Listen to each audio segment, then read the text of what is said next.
본문의 말씀 누가복음 22장 14절에서 20절 말씀 중심에서 성찬의 교제라는 제목으로 함께 말씀을 통해 은혜 나누기를 원합니다.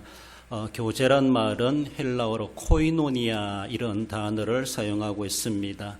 우리가 교회에서 할렐루야란 말을 아주 흔하게 쓰고 어쩌면 기독교 특허낸 용어처럼 그렇게 사용하는 것처럼 우리 이 코이노니아라는 말도 할렐루야만큼이나 중요한 단어이기도 하고 또 우리의 입에, 우리의 머리에, 우리의 생각에 아주 익숙한 그런 용어로 사용하면 좋겠습니다. 하나의 교제란 말인데 코이노니아, 그래서 사귄다, 참여한다, 나눈다, 친교한다, 공유한다, 뭐 여러 가지 좋은 의미로 많이 포함되고 있고, 그래서 어쩌면은 아주 교제한다고 하는 것이 얼마나 귀한 일인가라는 것을 볼 수가 있죠. 어쩌면은 예수님의 교제가 어떤 것인가, 예수님의 코이노니아가 어떤 것인가, 예수님이 성찬을 나누시는 것을 배경으로 삼아서 예수님의 코이노니아를 함께 살펴보고자 하는 본문의 핵설교의 핵심이다라고 할 수 있습니다. 우리는 코이노니아의 삶입니다. 하나님과 교제가 단절된 우리들, 그러나 우리를 다시 이어주시기 위해서 예수님께서 이 땅에 오셨다는 것, 그래서 교제가 된다는 것은 엄청난 은혜입니다. 우리 인간관계에서도 교제가 단절되는 그런 이웃지간, 친구지간 또 사람들이 있기도 하죠. 그러나 교제가 이어진다고 하는 것이 얼마나 귀한 일인지, 그리고 교제해야 될 사람들과는 어떻게 하든지 교제하려고 하는 그런 자세가 필요하다 여겨집니다. 우리 신앙생활 그 자체가 코이노니아입니다. 하나님과의 교제하는 삶입니다. 그렇습니다. 하나님과의 교제, 이웃과의 교제, 이것이 신앙생활입니다. 세상 사람들은 이런 삶의 비밀을 모를 것입니다. 그럼 우리는 늘 코이노니아 삶을 살아간다는 것이죠. 우리를 코이노니아 되도록 하기 위해서 예수님께서 이 땅에 인간의 몸을 입고 오셨다는 것이죠. 그것이 얼마나, 교제가 얼마나 귀한 것이면은 우리 주님, 우리 하나님과 소통되지 못한 우리들을 소통해 주시려고 하나님께서 그렇게까지 구속의 계획을 세우셨겠는가라고 생각해 볼 때 어쩌면은 코이노니아가 안 되면은 할렐루야도 안 됩니다. 그렇습니다. 할렐루야 이전에 코이노니아가 있다는 것을 우리는 생각해 볼 때 어쩌면 할렐루야 단어란 말보다도 코이노니아 이 단어가, 이 말이 우리에게 엄청나게 신앙적으로 중요한 의미를 가진다라고 생각할 수 있습니다. 8월 한 달간 코이노니아라는 주제를 통해서 말씀을 상고할 때 오늘은 성찬의 교제, 즉 예수님의 코이노니아가 어떤 것인가라는 것을 살펴보며 함께 은혜를 나누기를 원합니다.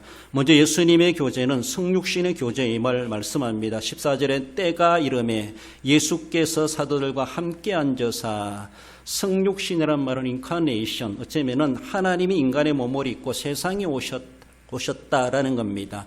하나님이신데 인간이 되셔서 이 땅에 잠시 오셨습니다. 연수로 볼 때 약 33년의 기간으로 그렇게 추정하고 있습니다. 예수님께서 인간의 몸을 입고 오셔야만 하는 그 이유가 이미 말씀드린 것처럼 하나님과 교제가 단절되어 있고, 하나님과 교제가 단절됐다고 하는 것은 인간들은 하나님께 유기된 것이고 하나님께 버림받은 것이고 하나님의 형벌을 받을 존재이고, 하나님과 교제가 끊어졌다고 하는 것은 지옥 갈 인생들이다, 멸망받을 인생들의 현주소라고 하는 것을 단정해 주고 있습니다.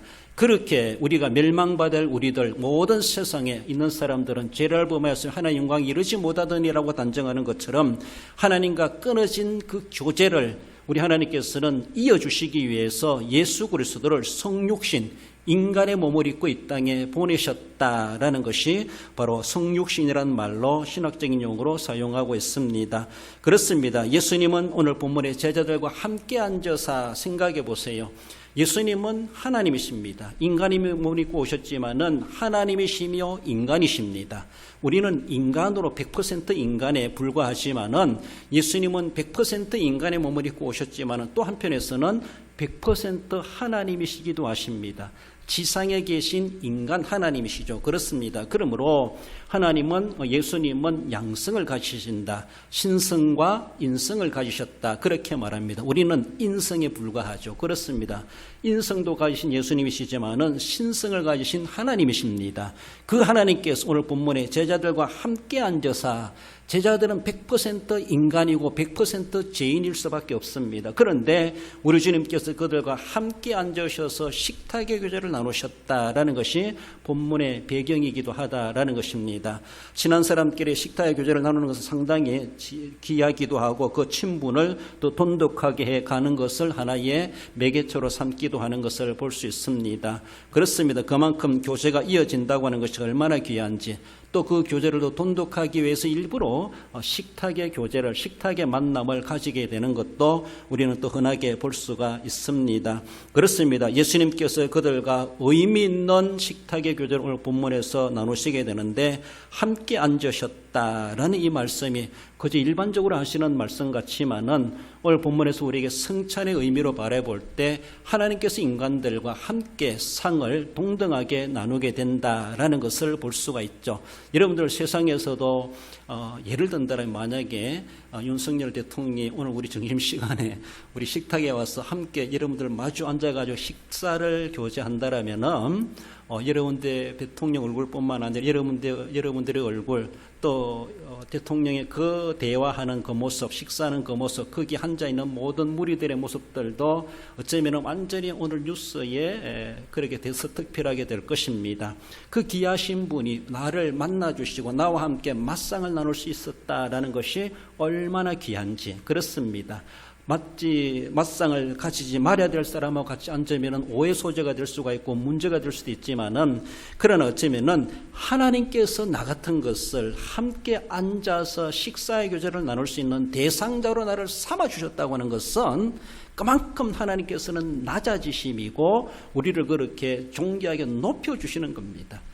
어쩌면은 예수님 때문에 우리마저도 그렇게 존귀한 자로 인정되어지고 뉴스의 일면에 나올 만한 그러한 뉴스가 될 수가 있다라는 것입니다. 그런 의미에서 함께 앉으셨다라는 것이 얼마나 귀한 은혜인가. 나로 하여금 거기에 함께 동참할 수 있었다라고 하는 것이 얼마나 귀합니까? 많은 사람들이 사진을 찍으면서도 어쩌면 귀하신 분이 중간에 서고 내가 저 기통에 섰다 할지라도 나 그분과 함께 사진 찍었다 말을 할 수가 있습니다. 그 사진에 들어가지도 못한 사람도 많았을 텐데 내가 그렇게라도 함께 할 수 있었고 그 공간에 같이 할 수 있었다고 하는 것은 큰 영광이 아닐 수가 없습니다. 오늘 본문에서 제자들과 그지 흔하게 지내신 삶인 것 같지만은 오늘 본문에서 나타난 예수님이 그들과 함께 앉으셨다라고 하는 것은 실제적인 성육신이 전제되지 않고는 함께 앉을 수가 없었던 것입니다. 영으로 임하신 것이 아니고 환상으로 임하신 주님이 아니십니다. 실제적으로 육신의 인간의 몸을 입고 이 땅에 다른 인간들과 함께 존재하시면서 거기에 식탁의 교제를 맞상을 나누게 되는 그런 본문의 배경을 말씀하십니다. 예수님은 하나님이시지만은 성육신의 목적을 달성하시기 위해서 이제 마지막 사역을 앞두고 제자들과 의미 있는 만찬을 가지시려고 하시는 것을 본문은 배경해 주고 있습니다. 어쩌면 십자가의 죽으심이 눈앞에 다가와 있습니다. 선민 구원을 위하여서 실제적인 사역인 십자가의 죽음이 이제 눈앞에 다가오고 있습니다. 그 마음을 아시고 이미 그것을 준비해 가신 우리 주님, 이제는 예수님께서 갈릴리 지역에서 사역하실 때 많은 사람들이 추종하고 호산나 찬양하고 예수님의 인기가 올라가고 예수님이 호응이 되어지고 예수님이 자기 집에 들어오는 것이 그렇게 영광스럽게 여겼던 그러한 일들, 그리고 많은 사람들이 예수님을 좋아했던, 추종했던 그것이 아니라는 것이죠. 이제는 그 모든 것들이 다 끝났고 그렇게 추종했던 사람들이 도리어 예수님을 손가락질하고 주먹질하고 그렇게 돌변해야 될 그런 일들이 지금 눈앞에 다가오고 있습니다. 그렇게 환영받을 사역이 결코 아닙니다. 사람들이 그렇게 좋아해주고 추종하고 끝까지 그것까지 따라올 만한 그런 사역이 남아있는 것이 아니라 모든 사람들이 등 돌리고 모든 사람들이 손가락질하고 모든 사람들이 희롱하고 모든 사람들이 예수님을 이상하게 여길 만큼 그러한 참으로 저주스러운 사역이 이제 눈앞에 남아있습니다. 제자들은 아는지 모르는지 알 수 없지만은 그 마지막 사역을 앞두시고 예수님은 제자들과 의미 있는 식탁을 나누신다는 것이죠.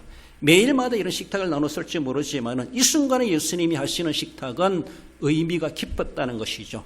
정말로 다시는 이렇게 마실 날이 없을 것이다 라고 말씀하지 않습니까? 그들과 마지막 만찬이다, 그래 성만찬이다, 그렇게 말을 하기도 합니다. 예수님이 이제 인간적으로 버림을 당하고 많은 사람들이 등을 돌리고 배신당하고 저주스러운 십자가를 지고 비참하게 죽어야 될 것이 지금 눈앞에 다가오고 있는 그런 모습 속에서 예수님이 이제 만찬의 자리에 함께 앉으셨다라는 것이죠. 예수님의 성육신의 목적이 바로 선민을 구원하시기 위해서, 어쩌면은 사역으로 바라볼 이 십자가의 사역을 위해서 오셨다라고도 말을 할 수가 있습니다. 왜 그렇게 죽으셔야만 합니까? 인간들이 그 죄값으로 죽을 수밖에 없지만은 우리의 모든 죄를 주님은 묻지 아니하시오. 그 모든 죄를 아사셀 염소와도 같이 어린 유월절 양과도 같이 그에게 모든 죄를 뒤집어 씌우시고 예수님이 우리의 모든 죄를 책임지고 대신 십자가에 달려 처형당하게 하시는 이 사역이 마지막 사역임을 보여주고 있습니다. 그렇습니다. 우리가 죽어야 되는데, 내가 죽어야 되는데 그 자리에 나를 빼내시고 우리 예수님이 대신 그 자리에 들어가셔서 내 죄 때문에 내 대신 그렇게 희생당하시는 것이 예수님의 십자가의 죽으심이다라는 것입니다. 그 일을 이제 예수님은 앞두시고 이제 어쩌면 그 전날에 제자들과 함께 이렇게 식탁의 교제를 나누게 되셨던 것을 볼 수 있습니다. 정말로 고독하고 비참한 희생제물이 되어야만 하는 것이 눈앞에 다가오고 있는데 무슨 밥맛이 나겠는가라고 말할지 모르지만은 예수님은 전혀 내색하지 아니하고 평소와 같이 제자들과 함께 만찬을 나누시면서 그들에게 음식을 나누어 주시는 그런 광경을 보여주고 있습니다. 우리 주님께서 그렇게 죽으셔야만이 하나님 아버지와 이 백성들이 코이노니아가 이루어지기 때문에 그 코이노니아 중보사역 그렇게 이어주시기 위하여서 주님이 죄를 없애하시기 위하여서 그렇게 죄값을 지고 희생당하셔야만 했다라는 것을 말씀하십니다. 그것을 위해서 이 땅에 인간의 몸을 입고 오셨다라는 것을 성육신하셨다 그렇게 표현하고 있습니다. 성육신은 이를 위한 목적이고 하나님께서 인간들과 실제적으로 동등하게 대해 주시는 그 자리로 우리를 이끌어 오셨고 그런 사귐, 그런 교제를 위하여서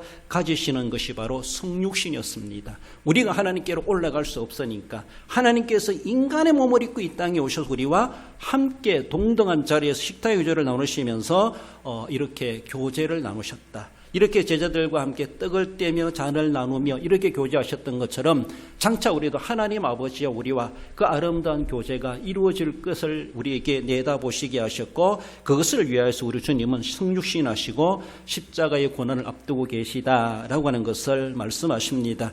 예수님의 실제적인 그런 성육신에 대해서 아주 대표적으로 주시는 말씀이 빌립보서 2장 6절에서 8절이죠. 읽어봅시다. 그는 근본 하나님의 본체시나 하나님과 동등됨을 취할 것을 여기지 아니하시고 오히려 자기를 비어 종의 형체를 가지사 사람들과 같이 되셨고 사람의 모양으로 나타나사 자기를 낮추시고 죽기까지 복종하셨으니 곧 십자가의 죽으심이라. 그렇습니다. 성육신적 코이노니아, 이것이 예수님의 코이노니아입니다. 우리가 진정으로 배우고 받아가야 될 기독교의 가장 기초되는 신앙의 교제, 가장 기초되는 우리 기독교 신앙의 코이노니아는 바로 성육신적 교제라는 것이죠. 성육신적 코이노니아라는 것이죠. 나의 모든 것을 다 내려놓고 그들의 눈높이를 낮추고 그들의 낮은 자리에 들어가서 그들과 함께 동등시하는 것, 그들과 함께 나를 낮추어 가는 것, 이것이 진정한 코이노니아다. 하나님이 우리에게 보여주신 진정한 코이노니아, 기독교 신앙의 가장 근간을 이루는 코이노니아가 어쩌면은 성육신에서부터 시작된다 이렇게 말할 수가 있습니다.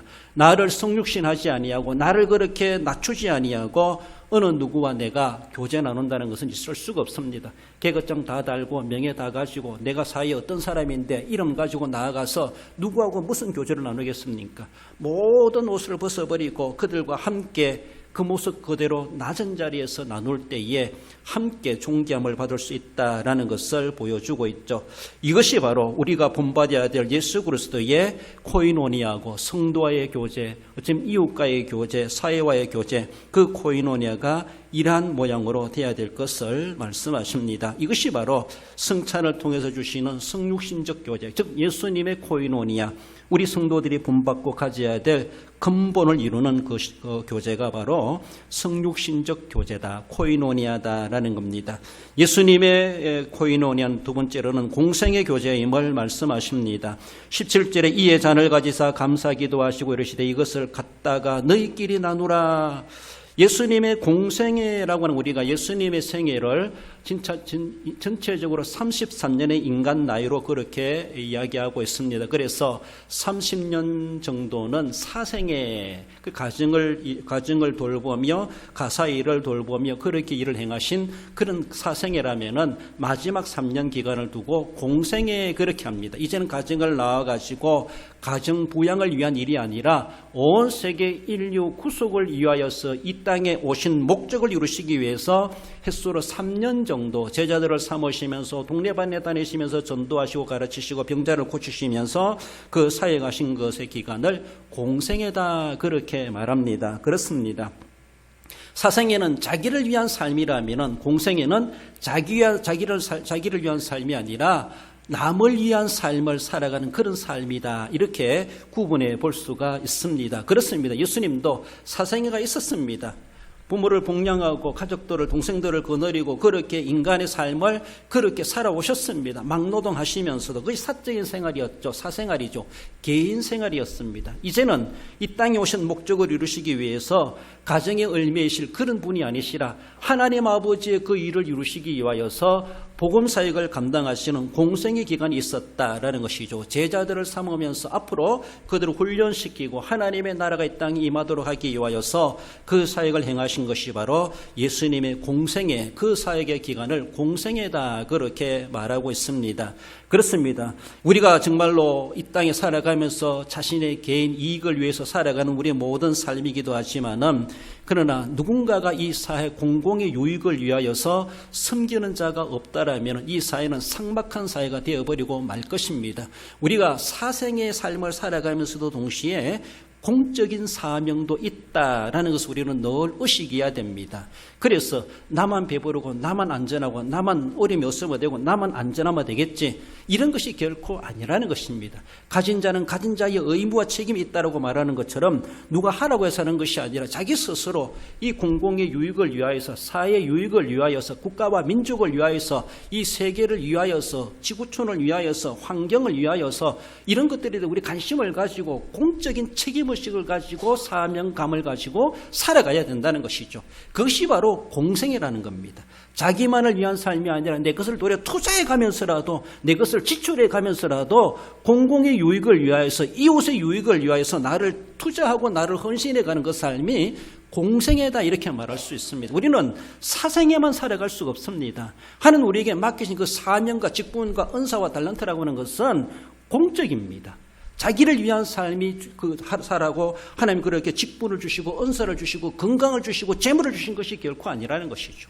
나만 위한 것이 아니라 이웃을 위하고 사회를 위하고 더 나아가서 하나님의 나라를 위하고 하나님의 영광을 위해서 그래 사용하도록 우리에게 주셨다는 것이죠. 그러므로 자기를 위한 삶이 아니라 공생애란 말로 말해볼 때 공적인 삶을 위하여서, 공공의 유익을 위하여서 공생애를 살아가도록 하기 위하여서 하나님이 그러한 기반을 우리에게 주셨다라는 것을 우리는 늘 생각해야 됩니다. 그래서 내게 있는 것이 다 내 것만이 아니다 생각해야 되고, 내게 있는 것은 이웃을 위한 것도 되고 하나님의 것이다, 하나님을 위한 것이다. 이런 모습 속에서 위로 하나님을 위해서 섬기는 데 쓰여지고 이웃을 위해서 쓰여지고 그렇게 쓰여질 수 있어야 될 것이죠. 오늘날의 인간의 욕심이 팽배하고 이기주의가 팽배한 오늘의 사회 속에서 내로남불식이죠. 오직 자기만을 위해서, 자기 안전을 위하고 자기 편의를 위하고 자기 이익을 위하고 자기를 추구해가는 사생애에 혈안되어 살아가는 사람들이 얼마나 많은지 몰라요. 그래서 문제가 일어나도 뭐 내가 괜히 개입할 이유가 뭐 있어, 난 아무 책임 없는 사람이야, 못 본 체하고 강도 맞는 사람은 못 본 체하고 지나가는 사람과 똑같습니다. 개인이 간섭하고 그게 개입했다가는 책임이 크다는 것이죠. 그러니까 자신에게 불이익이 돌아가고 오라가라 이런 불편한 일들을 당할 수가 있고 이러하니까서도 그렇겠지만은 사회적인 공공의 책임을 우리는 회피할 때가 얼마나 많은지 모릅니다. 너무나도 이기적이라는 것이죠. 자기 안전만을 추구하다 보니까 남이 이렇게 어려움을 당하고 있음에도 불구하고 자기와는 아무런 강고도 없는 세상이, 강고도 없는 대상이 되어버리고 나에게는 아무런 책임이 없다. 119 해라. 경찰들이 와서 해라. 공무원들이 와서 해라. 이런 식으로 되어버리는 이런 사회는 정말 삭막한 사회가 될 수밖에 없고 돈 주면 하지 공짜는 안 해. 이런 식이 되어버리는 이 사회가 되어버리고 마는 것이죠. 그것이 무슨 이웃사랑이고 그것이 무슨 교회가 있는 복음화된 사회라고 말할 수가 있겠습니까? 세상 사람들은 그렇지 모르지만 기독교 신앙은 결코 그렇지 않다는 것이죠. 하나님과 내가 값없이 이어지고 교제를 나누고 하나님과 코인원을 이루어가는 성도라면은 우리의 삶 속에서는 공생의 삶이 분명하게 구분되어져야 되고 있어져야 된다는 것을 말씀하죠. 그렇습니다. 예수님은 마지막 3년 동안에는 당신 자신을 위한 사생에는 하나도 없었다고 말할 수가 있습니다. 무슨 수고를 하고 무슨 일을 했다고 해서 대가를 받은 적도 없습니다. 그저 모든 것을 내어주셨습니다. 그날 먹을 것 늘 걱정하지 않고 내일 뭘 할까 걱정하지 않고 늘 그렇게 가르치셨고 그렇게 생활하셨고 온전히 공생애로 아버지 하나님의 보내심을 받은 사명을 이루시기 위해서 그렇게 헌신해 갔다는 것을 제자들과 함께 그렇게 사역을 감당해 가신 것을 우리는 늘 생각해야 되죠. 공공의 이익을 생각하지 않고 자기 이익만을 생각하며 살아간 이 삶이 그 사회가 죄악된 세상이 되고 폐역한 세상이 되고 하나님의 공의와 하나님의 선과 하나님의 질서가 사라져버리는 그런 막대먹은 사회가 되어버린다는 것이죠. 그런 사회를 보시면 하나님 무슨 긍휼을 베푸시고 무슨 자비를 베푸실 수가 있겠습니까? 하나님을 안다고 하는 성도들마저도 그렇게 되어질 때 이 사회는 더 이상 희망이 없다라고 볼 수가 있죠. 세상이 아무리 그러하고 삭막하다 할지라 그래도 신앙의 기독교 신앙의 정신을 가진 성도들이 있다고 하는 것이 그들은 정말로 공공의 이익이 무엇인가를 알고 공생애가 무엇인가를 아는 사람들이니까 이 사회가 그래도 소망을 가질 만한 대상은 교회라고 볼 수가 있고 그렇게 교회 다니는 성도들에게 그런 희망이 있다 이렇게 희망을 걸 수가 있지 않겠는가라는 것입니다. 세상은 그러하다 할지라도 사람들이 교회를 바라보면서 교회는 그러면 안 돼라고 말하는 것처럼 우리는 그렇게 하면 안 된다는 것이죠.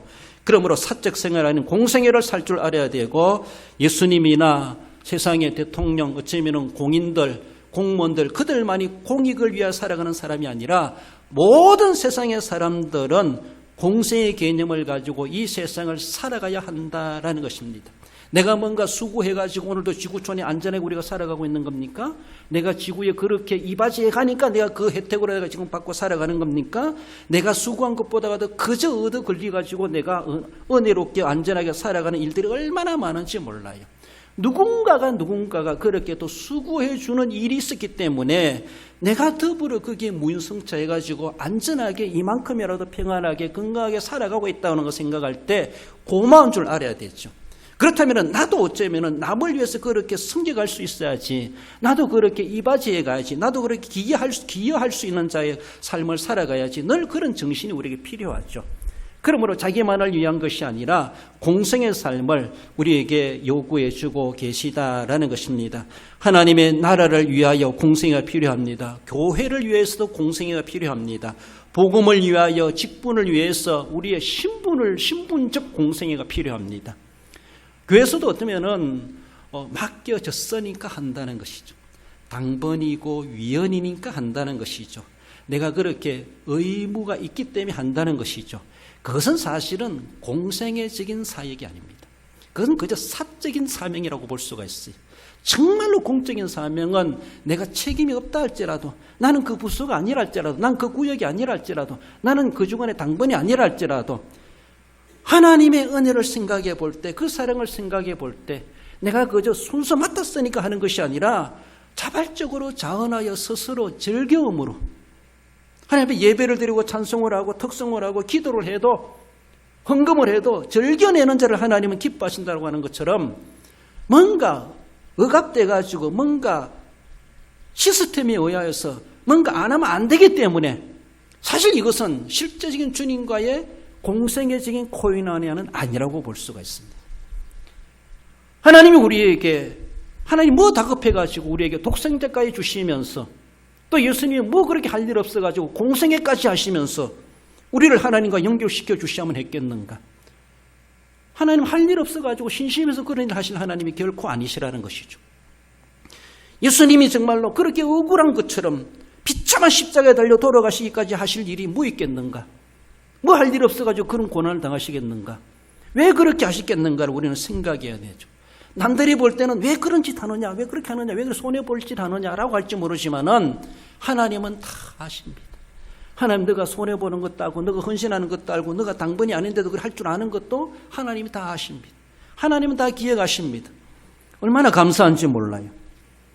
우리 교회에서도 어쩌면은 공생의 삶으로 숨기지 못하고 사생애적인 사명을 감당한다는 것이죠. 그것은 하나님과 진정한 교제가 아닙니다. 그렇습니다.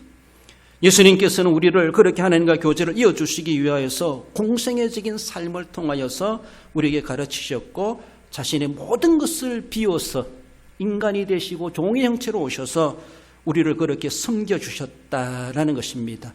사회적인 문제, 뭐 대통령이 하고 또 공직자질 하겠지, 국가와 민족적인 문제 나는 아무런 상관없습니다, 아니라는 것이죠. 사회적인 문제 내 문제로 하고 기도해야 됩니다.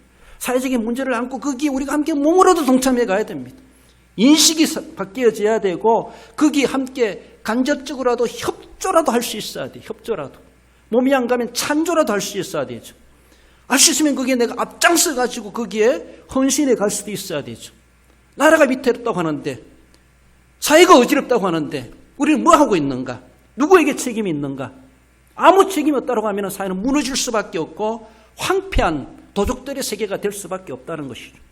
나라가 위태롭다, 민족이 어렵다, 이웃이 어렵다, 모두가 다 힘들다라고 하지만, 그러나 거기에 공생애의 정신을 가지고 살아가는 사람 때문에 그 사회는 회복되게 되어져 있고 나라는 일어나게 되어져 있고 문제는 해결되게 되어져 있다는 것이죠. 예수님의 공생애의 코이노니아, 그것이 바로 우리가 그리스도인들이 가져야 될 진정한 코이노니아, 교제의 정신이라고 하는 것을 말씀하고 있습니다. 성경상에서도 보면은 많은 성경의 영웅들, 위인들이 보면은 어쩌면은 예수님과 같다라고 말할 수 없다고 하지만은 그 나름대로 자신을 희생하면서 그렇게 공생애적인 삶을 살아갔던 인물들이 많죠. 대표적으로 말해볼 때 저는 모세라고 볼 수가 있습니다. 히브리서에 나오는 거 읽어봅시다. 믿음으로 모세는 장성하여 바로의 공주의 아들이라 칭함받기를 거절하고 도리어 하나님의 백성과 함께 고난받기를 더 좋아하고. 어느 누가 이렇게 할 수 있겠습니까? 공주의 아들로 그 왕위를 계승받을 후계자도 될 수가 있습니다. 왕이 안 된다 할지라도 왕족으로 대우를 받으며 떵떵거리며 살아갈 수 있는 그런 사회의 인프라를 가지고 있었던 그런 모세였습니다. 그러나 그는 공주의 아들이라 칭함을 받기를 거절해버렸습니다.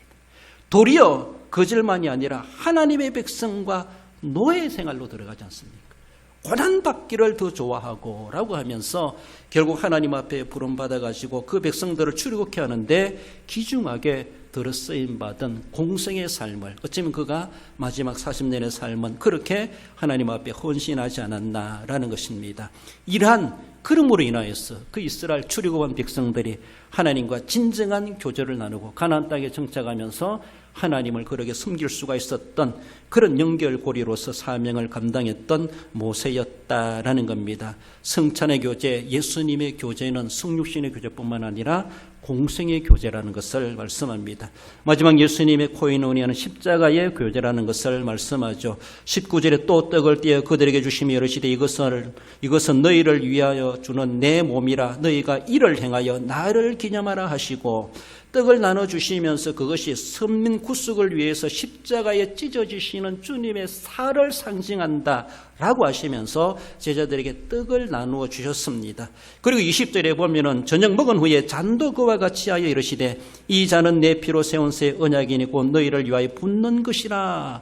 포도즙이라고 할까요? 그것을 나누어주면서 이 잔은 내가 십자가에서 살찌져 흘리는 핏방울과도 같다, 피를 상징한다라고 하면서 이것을 나누어 먹으라, 나누어 마시라고 하면서 우리가 그 잔을 마실 때마다 주님이 나를 위해서 그 핏방울을 흘려주셨구나, 그 떡을 받아 먹으면서 주님이 날 위해 살찌겨 주셨구나, 주님의 십자가의 구속의 은혜를 되새기는 것이 성찬의 주된 의미라고 말할 수가 있습니다. 그렇습니다. 잔을 나누시면서 이는 선민을 구속하시기 위한 흘리시는 피라고 상징하며 그렇게 주셨다라는 것이죠. 그렇습니다. 예수님의 코이노니아는 십자가의 코이노니아다라는 것이죠. 자신을 다 내어주시고 우리가 표현하는 것처럼 물 한 방울 핏방울까지도 남김없이 다 흘려주셨다. 누구를 위해서? 나를 위해서. 나를 하나님 아버지와 연결시켜 주시기 위해서, 하나님 아버지와 코이노니아 되게 하시기 위하여서 십자가로 연결 매체를 삼으셨다는 것이죠. 그렇게 이어주셨다는 겁니다. 예수님이 살찌끼시고 피 흘려주심으로 인하여서 우리가 하나님을 아버지라 부를 수가 있고 하나님의 자녀의 권세를 얻을 수가 있었고 하나님의 나라를 유업으로 받아 내가 오늘 죽어도 그 나라에 들어갈 수 있는 은혜를 입게 되었다는 것이죠. 이 일을 위하여서 주님께서 떡을 나누시면서 잔을 나누시면서 앞으로 내가 이제 곧 십자가 이렇게 찢어지고 흘릴 것이다. 그러면서 그 잔을, 그 떡을 먹을 때마다, 그 잔을 마실 때마다 주님 오시는 그날까지 주님의 구속의 은혜를 기념하면서 우리들에게 그러한 십자가의 코이노인의 삶을 살아가라고 우리에게 명해 주셨다라는 것을 우리는 기억해야 할 것입니다. 십자가는 형태의 하나로서 정말 혐오스러운 물건에 불과한 것이었지만은 예수님이 십자가를 지신 이후로는 그 십자가가 더 이상 혐오스럽다라기보다 우리는 얼마나 자랑스러운지, 그렇잖아요. 오늘날에 와서는 하나의 정말 거룩한 상징물로 십자가가 되었다라는 것이 얼마나 귀한지 몰라요. 아무리 혐오스러운 것이랄지라도 그것을 누가 지느냐, 그것을 누가 가지냐에 따라서 완전히 가치가 달라진다라는 것을 볼 수가 있죠. 그렇습니다. 우리가 신앙생활하면서 적어도 그래도 내가 참 예수님을 믿는 사람인데 속된 말로 예수 냄새를 좀 낼 필요가 있습니다. 어떤 사람 집에 가면은 기독교인의 가정인지 또 예수님 안 믿는 가정인지 전혀 구분이 안 되고 어떤 집은 달마도사 걸어놓고 뭐 이런 것처럼 십자가 하나 안 보이고 교회 달력 하나 안 보이고 예수님 뭐 초상화 이런 것도 그렇고 아무튼 기독교에 대한 시각적인 효과적인 하나도 없는 그런 모습이 있게 돼요. 우리의 옷차림이나 우리의 장식품에도 마찬가지. 어떤 사람 휴대폰을 보면서 다 뒤집어도 이래 보면요 전혀 세상 말로 예수님 냄새가 한 개도 안 나요. 오만 세상 것들 완전 도배해놓고 다른 것들은 많은 정보들이 많아도 불구하고 신앙적인 용어 하나, 단어 하나, 그림 하나 그런 것들도 없는 것 같아요. 그렇게 숨기고 싶은가? 그렇게 십자가가 혐오스러운가? 아직도? 예수님을 믿는다는 것이 예수님을 향기를 바란다는 것, 내가 예수님을 믿는 사람이라는 것을 드러내는 것을 그렇게 우리는 숨길 일인가? 할 수 있으면 십자가 높이 세우시고 우리 집도 예수님 믿는 사람입니다. 찬송 틀어놓고 찬송 부르고 성경책 보란듯이 보이는 데 갖다 놓고 얼마나 좋습니까? 신문에 싸가지고 들고 다니는 것이 아니라 버쩍 들고 다니세요. 얼마든지 크게 읽고 얼마든지 병원에 입원하든지 어디를 가든지 난 예수 믿는 사람이다. 기도하고 식사하고 표시 내십시오. 얼마나 좋은지 몰라요. 물론 표시 내는 만큼 우리의 뒷생활도 우리 인간적인 사적인 생활도 좋아야 되겠죠. 십자가는 형틀에 불과하지만 더 이상 혐오스러운 물건이 결코 아닙니다. 예수님 이름을 우리는 더 이상 속삭여서 말할 그 이름이 아니라는 것이죠. 숨죽이 가면서 그 이름 부를 이름이 결코 아니라는 것이죠. 그러면 십자가 우리는 자랑할 수 있어야 됩니다. 그 십자가 때문에 우리가 정말 구원받고 십자가 때문에 하나님과 교제가 이어지게 되고 십자가 때문에 하나님의 자녀의 권세를 얻게 되었고 그 나라에 들어갈 수 있는 자가 되었다는 것이 얼마나 귀한지 몰라요. 그런데 우리는 왜 십자가를 내가 예수님 믿는 티를 못 낼 이유가 뭐 있습니까? 얼마든지 자랑하고 얼마든지 소문내고 얼마든지 뻥튀기 하고 얼마든지 우리는 소문내면서 너도 그렇게 되길 원한다. 너도 나와 같이 되길 원한다. 라고 우리 얼마든지 장담하면서 복음을 전할 수 있어야 되지 않겠는가라는 것입니다.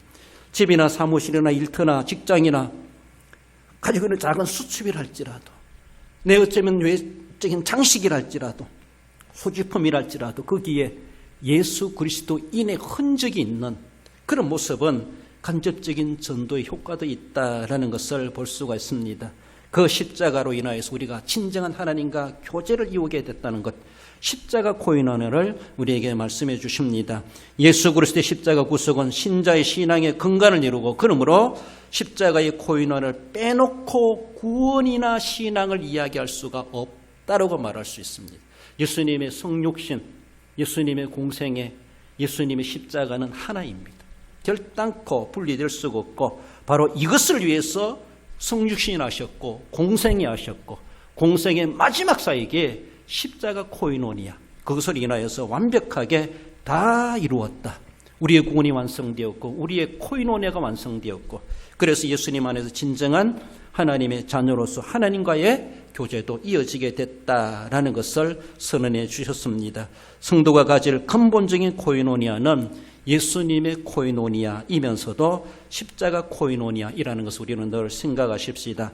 이런 교제는 정말로 결국은 어린 양의 혼인잔치에 훗날에 들어가게 될 그때 코이노니아를 이 지상에서 우리에게 맛보게 하신다라는 것을 생각해 가야 할 것입니다. 마태복음 16장 24절에 보면 누구든지 나를 따르려거든 자기를 부인하고 자기 십자가를 지고 나를 따를 것이니라. 십자가의 코이노니아는 제 몫에 된 십자가를 내려놓는 것이 아니라 그 십자가를 나도 지고 내 십자가 내가 지고 주님과 신기를 따라가는 그 삶에서 십자가의 코이노니아는 시작된다. 예수님이 그렇게 하심으로 인류를 구원하셨다라는 것처럼 오늘 주님께서는 내 몫에 된 십자가 내가 지고 따라갈 때에 나로 인하여서 하나님의 놀라운 코이노니아는 확장되어지고 수많은 영혼들도 구원되어지고 하나님의 나라는 더욱더 든든하게 세워지게 될 것을 말씀하고 있습니다.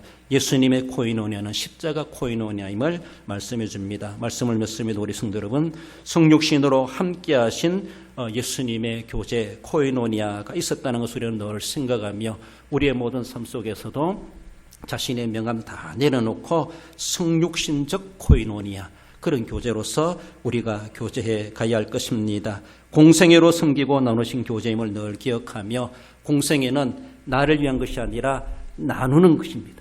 베푸는 것입니다. 섬기는 겁니다. 이것이 공생애입니다. 그 공생애의 코이노니아로 하나님을 섬기고 교회를 섬기고 이웃과의 관계가 이어져 가야 할 것입니다. 십자가로 대속하여 구원하신 코이노니아 교제이다라는 것을 늘 기억하며 십자가 없는 기독교는 있을 수가 없다라고 생각해 보며 그래서 늘 나도 내 몫에 띈 십자가 지고 주님과 신기를 따라가며 주님의 그 교제에 내가 참여하는 자 되리라. 그런 결심으로 섬겨가십시다. 세상 끝날까지 나눌 성찬의 교제, 즉 예수님의 교제, 예수님의 코이노니아를 우리가 기반으로 삼고 늘 그러한 코이노니아 교제의 삶으로 하나님께 영광 돌리고 하나님 앞에 더 귀중하게 들어 쓰임 받으시는 우리 모든 성도 여러분들 되시기를 주님의 이름으로 축원드립니다.